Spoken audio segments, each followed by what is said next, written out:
Ok, so today in the afternoon, chẳng ngày nay khiខ្ញុំនឹងបង្ហាញពីចំណុចពិសេសមួយទាក់ទងជាមួយនឹង CapCut អញ្ចឹងជាធម្មតាពីមុនគឺយើងតែងតែគិតថា CapCut ដូចថាតែយើងចេញបាទយើងបង់លុយប្រចាំខែឬប្រចាំឆ្នាំប្រចាំអីចឹងទៅទើបយើងប្រើ CapCut full បាទប៉ុន្តែថ្ងៃនេះខ្ញុំនឹងបង្ហាញអំពីចំណុចពិសេសមួយរបស់ CapCut ឲ្យអ្នកទាំងអស់គ្នានៅក្នុងការប្រើប្រាស់ free បាទដោយសេរីហើយយើងអាចប្រើប្រាស់ជាមួយនឹង sound effect បាទ transition ហើយនឹងអ្វីផ្សេងទៀតនៅក្នុង CapCut ហ្នឹងបាទអញ្ចឹងកុំឲ្យខាតពេលវេលាយើងចាប់ផ្ដើមតែម្ដងយើងបើកកម្មវិធី CapCut មកអ្នកនរគ្នាបើកកម្មវិធី CapCut មកនៅក្នុង Windows របស់អ្នកនរគ្នាបន្តមកទៀតគឺយើងត្រូវការបង្កើតនៅcreate project បាទយើងបង្កើត create project របស់យើងឃើញនៅលើផ្ទាំងទាំងអស់នេះយើងបើកមកឃើញប៉ុណ្ណឹងយើងចុចពាក្យថា create project បាទនៅពេលដែលយើងឃើញ create project បែបនេះហើយអ្នកនរឃើញកន្លែងនេះគឺ pro អញ្ចឹងកាលណាតកតងជាមួយនឹង pro គឺយើងឲ្យតែមានតែ admin ហ្នឹងគឺมันអាចយកវាមកប្រើប្រាស់បានទេហើយដល់ពេលយើង export ទៅគឺវានឹងទាមទារឲ្យយើងទិញបាទប៉ុន្តែថ្ងៃនេះគឺខ្ញុំនឹងបង្ហាញពីចំណុចពិសេសខ្លីបាទអញ្ចឹងកុំឲ្យខាតយើងចាប់ផ្ដើមតែម្ដងប្រាប់ចំអញ្ចឹងគឺយើងទាញបាទគឺយើងទៅរកឯកសារបាទឬក៏វីដេអូដែលយើងមានដែលយើងត្រៀមក្នុងការកាត់បាទអញ្ចឹងគឺខ្ញុំទៅយកវីដេអូដែលខ្ញុំត្រៀមក្នុងការកាត់បាទនេះគឺជាសកម្មភាពដែលខ្ញុំថ្ងៃមិញទៅ showroom នៅNikon បាទ Nikon Cambodia អញ្ចឹងខ្ញុំយកវីដេអូខ្លះដើម្បីមកបង្ហាញវីដេអូខ្លីមួយណា2 3ដើម្បីជាឧទាហរណ៍ដល់អ្នកទាំងអស់គ្នាយើងចាប់មកយើងទាញចូលបាទយើងទាញចូលមកយើងដាក់នៅក្នុង import ឬក៏យើងមិនចាំបាច់អញ្ចឹងយើងចូលកន្លែង import នេះយើងទាញក៏បានដែរបាទអញ្ចឹងយើងទាញយកវាយកមកប្រើប្រាស់បានធម្មតាអញ្ចឹងក្នុងឧទាហរណ៍ខ្លីខ្ញុំទាញវីដេអូទាំងអស់ហ្នឹងចូលតាមមួយនៅចុងក្រោយនេះគឺជាចំណុចពិសេសនៅក្នុងការថតវីដេអូរបស់យើងដោយអត់មានជួប copyright ហើយមិនចាំបាច់ទិញបាទអញ្ចឹងចំណុចនេះអ្នកនរគ្នាត្រូវតាមដានមែនទែនបាទនៅពេលដែលអ្នកនរគ្នាបានបង្កើតនៅវីដេអូហើយមានអីច្រើនសពគ្រប់បែបយ៉ាងអញ្ចឹងមកបាទខ្ញុំគឺតែអត់ហ្នឹងបាទចំណុចពិសេសនោះគឺយើងនឹងចាប់ផ្ដើមទាំងអស់គ្នាបាទទី1អ្នកនរគ្នាត្រូវ select ទៅលើវីដេអូបាទមានន័យថា select ទៅលើ track select ទៅលើ sound select ទៅលើ video select ទៅលើអីទាំងអស់នៅក្នុងផ្ទាំងទៅលើនៅក្នុង project របស់យើងបាទទៅពេលដែលអ្នកទាំងអស់គ្នា select បែបនេះហើយអ្នកគ្នាចុច mouse ស្ដាំហើយយកពាក្យថា create compound clip បាទឬគេ sub project បាទយើងចុចតាមទៅបាទអញ្ចឹង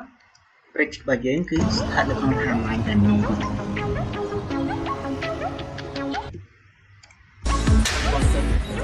ប៉ុន្តែមុននឹងចុចចូលអ្នកនរគ្នាទៅពិនិត្យ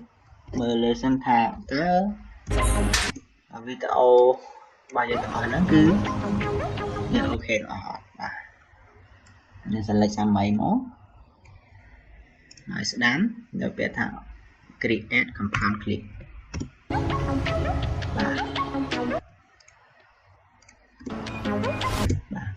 អ្នកគ្នាបាន create compound clip រួចរាល់ហើយបាទជំហានមួយទៀតអ្នកគ្នាត្រូវ click ទៅលើវីដេអូហ្នឹងបាទ timeline វីដេអូហ្នឹង mouse ស្ដាំនេះអ្នកគ្នារកទៅលើដល់ក្រោមរកពាក្យថា pre-process compound clip pre-process compound clip ឬក៏ sub project នេះចុចលើហ្នឹងមកបាទចុចរួចរាល់នៅពេលដែលចុចយករូបរាល់អ្នកគ្នាមើលកន្លែងនេះវាកំពុងតែ apply បាទវាកំពុងតែរៀបចំកម្មវិធីវីដេអូហ្នឹងណាយើងរងចាំបន្តិចបាទឥឡូវនេះវាចាប់គេបាន process ឲ្យយើងរួចរាល់អស់ហើយបាទបន្ទាប់ពីហ្នឹងអ្នកគ្នាបិទនៅកម្មវិធីហ្នឹងសិនបិទទៅលើកន្លែងនេះចុចបិទវាសិនមកបន្តមកទៀតអ្នកគ្នាឃើញនៅលើផ្ទាំងនេះហើយពីព្រោះ អីគេពីព្រោះកម្មវិធី CapCut បិទហើយគឺមិនទាន់ដល់ទេគឺមិនទាន់បិទទាំងអស់ទេ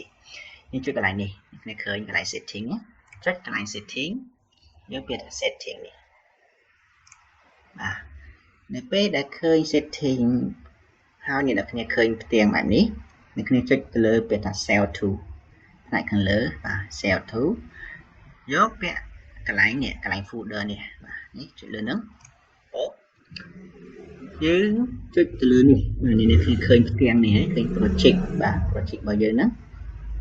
ចុចទៅលើហ្នឹង Ctrl C បាទចុចលើហ្នឹង Ctrl C បន្ទាប់ទៀតយើង cancel ចេញហើយយើងចូលទៅខាង this PC របស់យើងដល់ពេលចុចមកអ្នកឃើញចេះបែបនេះយើងអាច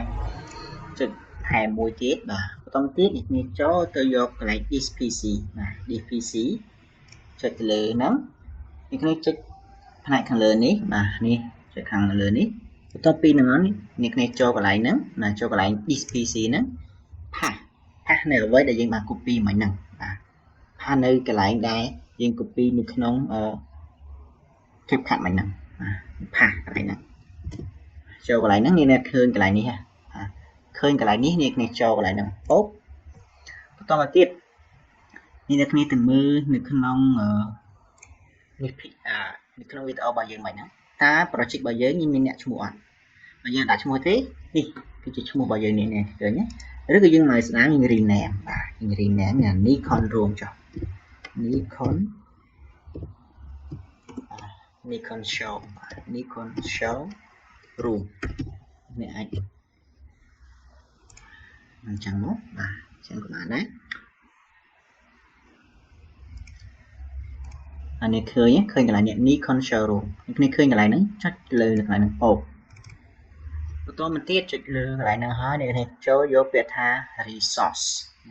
នេះឃើញរូបលើចុះខាងពាក្យថា resource ចុចលើហ្នឹងបាទបន្តមកទៀតនេះឃើញពាក្យថា combination នេះឃើញ combination ចុចកន្លែងហ្នឹងហើយคลิกលើហ្នឹង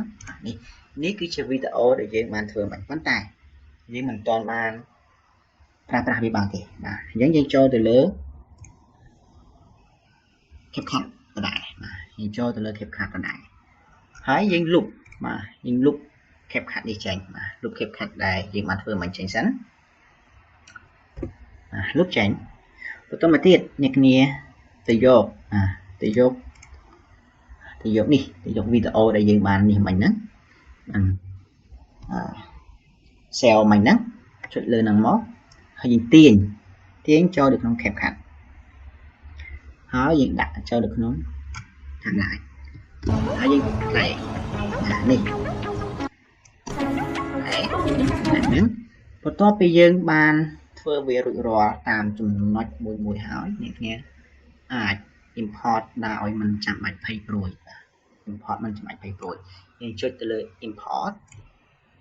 បាទហើយយើង save បាទហើយយើង save កន្លែងនេះ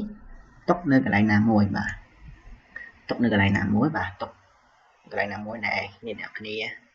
ដាក់នៅក្នុង folder បាទហើយខ្ញុំទុកកន្លែងនេះ showroom finish video ចំណាយណាអូខេប៉ុណ្ណាបន្តមកទៀតអ្នកគ្នាឃើញអស់ហើយបាទមានវីដេអូមានអីមានຂະຫນາດមានអីត្រឹមត្រូវអស់ហើយណាអ្នកចង់ K ចង់អីអ្នកគ្នាអាចត្រឹម K ត្រឹមអីបានបាទធ្វើឲ្យវីដេអូវិញច្បាស់ល្អបន្ទាប់ពីនោះអ្នកគ្នា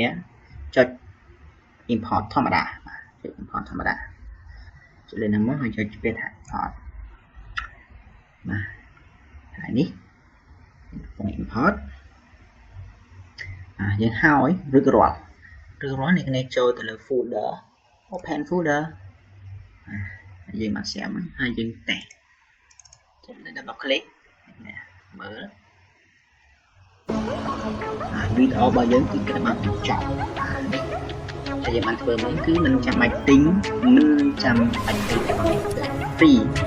តែគេតិចនេះមួយអញ្ចឹងនេះគឺចំណុចចុងក្រោយមិញសូមបញ្ជាក់បន្តិចនេះឲ្យត្រូវមើលមួយនៅតាមចំណុចមួយដែលខ្ញុំបានធ្វើនៅខាងចុងវីដេអូដែល មានលក្ខណៈពិសេសក្នុងមេរៀនរបស់យើងបាទអញ្ចឹងសូមអរគុណ